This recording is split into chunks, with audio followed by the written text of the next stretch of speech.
আসি বুকে কি অপারেশন হয়েছে? Test paper. টেস্ট পেপার হ্যাঁ। বুকে? বুকে তো কষ্ট দিদি। হ্যাঁ, হ্যাঁ আমার দুঃখ তো কোন ধরে টেস্ট পেপারটা বসিছে? বুকে পাশে সাইডে। সাইডে বসিছে হ্যাঁ। Test paper? হ্যাঁ টেস্ট পেপার বসিছে? Test paper. টেস্ট পেপার, তাহলে তখন ভুল বলছিলি, এখন ঠিক বলছিস। হ্যাঁ। হ্যাঁ, টেস্ট পেপার। দুঃখ লাগে দিদিকে দেখে। হ্যাঁ, টেস্ট পেপার বসিছে, বয়স দুঃখ। হয়েছে না। হ্যাঁ, টেস্ট পেপার বসা কি মুখের কথা? মুখের কথা। তুই বাথরুমে কি দাও আসি পরিষ্কার করার জন্য? আর ওই পায়খানা হাইডিস দি। হ্যাঁ, হাইডিস। হাইডিস। বাবা রে, তুমি নামগুলো বেশ আচ্ছা তৈরি করেছো বাবু। হাইডিস, হ্যাঁ, হাসিটি দেখো।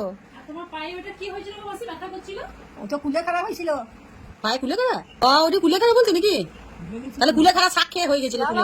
গুঁজোতে যখন ব্যথা হতো সেটা কি বলতিস? কি ডাক্তারে কি বলেছিল? কি খেতে বারণ করেছিল তোকে? কি বারণ করেছিল মনে পড়ছে না। ইউরিক পটাশ হয় না? হ্যাঁ ইউরিক অ্যাসিড। কি হয়েছিল? ইউরিক অ্যাসিড হয়েছিল। ইউরিক অ্যাসিড হয়েছিল? হ্যাঁ। কোথায়? ওই রক্ত পরীক্ষা করে ধরা পড়লো না। হ্যাঁ, হ্যাঁ, হ্যাঁ। ইউরিক অ্যাসিডে আমাকে অনেক কিছু খেতে বারণ করলো না। মুসুরি ডাল, টমেটো, ইউরিক অ্যাসিড হয়েছিল? পালং শাক, হুম। এগুলো খেতে নাই তো। ডাক্তারকে বলিস না যেন ইউরিক অ্যাসিড, তাহলে তোকে মারবে ধরে। এই বিস্ফারি মারি বিস্কুট। বিষপারি মারি বিস্কুট? হ্যাঁ, দোকানে যে বলি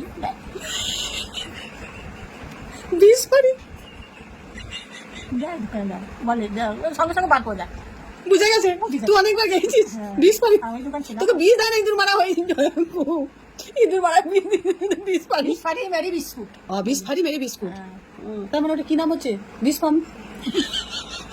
ওইটা আমার খেতেও ভালো লাগে। অন্য বিস্কুট। পায়খানার পেনে কি দিস? হাইডিস। হাইডিস। তা ভালো পরিষ্কার হয় হাইডিস? হ্যাঁ, একটু 5 মিনিট রেখে দিই। দিয়ে তারপরে বিরাজ করে ক মিনিট? 5 মিনিট রাখি। 5 মিনিট রেখে। সাবান টাবান মাখতে লাগি। হ্যাঁ, হ্যাঁ, হ্যাঁ, দিয়ে তারপরে আবার ঘষে দিই। পরিষ্কার হয়ে যায়। পরিষ্কার হয়ে যায়। হ্যাঁ। দেখো আমাদেরকেও কিনে নিয়ে আসতে হবে হাইডিস। হাইডিস। নামটা লিখে নিও। পেয়েছি। হয়েছে বিধবা? হ্যাঁ, পেয়েছি এখন 1000 টাকা করে পাই। তাই এত বুড়ো বয়সে বিধবা ভাতা? হ্যাঁ, বুড়ো বয়সে 60 বছর বয়স না হলে দেয় না।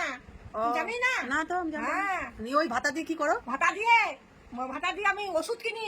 প্রেসারের ওষুধ, থাইরয়েডের ওষুধ, সব কিছুই আমার ওই হাত খরচা, টোটো ভাড়া, সবই আমার ওই টাকা। তুই তো অনেকদিন আগে বিধবা হয়েছিস, তোর ভাতাটা কেন পাস না? বিধবা ভাতা তখন আমাকে করে দেয়নি পার্টি থেকে। হ্যাঁ, আমি অনেক গে তারপরে কত খুশামতি করে তারপরে আমার মানে ওরা আলামারা হয়ে তোকে দিয়েছে? আলামারা হয়ে দিয়েছে। 20 সালে 21 সালে আমার হয়েছে। 21 সালে হলো? 21 সালে। আর কখন সে মেসো মরেছে? হ্যাঁ, কবে মরেছে? সেই তাহলে? ও তো মরেছে 7 না 10 কে জানে। সাথেই নয়। নয় দেখ দিদি, তুই কত স্বামীকে ভালোবাসতিস বলতেই পারছিস না কত সালে মরেছে। হ্যাঁ। মরণ দশা। হ্যাঁ, মনে নাই। মনে নাই? কি বলবো? তাই ওই ভাতা থেকে অনেক কিছু হয়ে যায়। আমাকে সবাই ভালোবাসে। ওই ভাতা থেকে সব হয়ে যায় খরচা। ও হয়ে যায়, ওইসব হয়ে যায়, ওষুধ কলপ কলপ করিস? করি। বাবা গো, তাকে এখন কলপ করিস তো ভাতা নাই, তাহলে কলপ ভাতা না থাকলি বা আমার নিজের লজ্জা লাগে না? আমি আলু ভাতে খাই, শাক ভাতে খাই, তো লোকের কাছে আমি চাপা মতন থাকবো, চুলগুলো পাকা থাকবে তো ঠাকুমাদের চুল তো পাকাই হয়। না? আমার সেই বয়স হয়নি এখনো। কত বয়স হবে এখন? আমার এখন বয়স কত হবে? 63। 63। তা 63 কি বয়স নয়?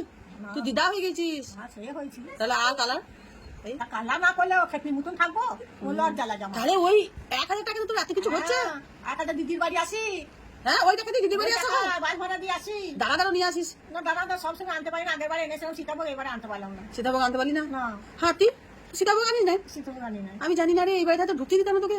সীতাভোগ আনিস না, কিছু নেই, বদ্ধ থেকে আসছিস। আবার আমার কথা নিয়ে আসবো। তাহলে এবার কাকে বলে না, কাকে ধন্যবাদ জানাবি যে এই বিধবা ভাতাটা পাচ্ছিস? কে দিচ্ছে তোকে? কেন্দ্র সরকার দিচ্ছে। রাজ্য সরকার? হ্যাঁ। রাজ্য সরকার কে? রাজ্য সরকার, সরকার একটা। আচ্ছা, সরকার একটা। আচ্ছা, তোর নাম নাই রাজ্য সরকারের? আমি তো জানি না। আমি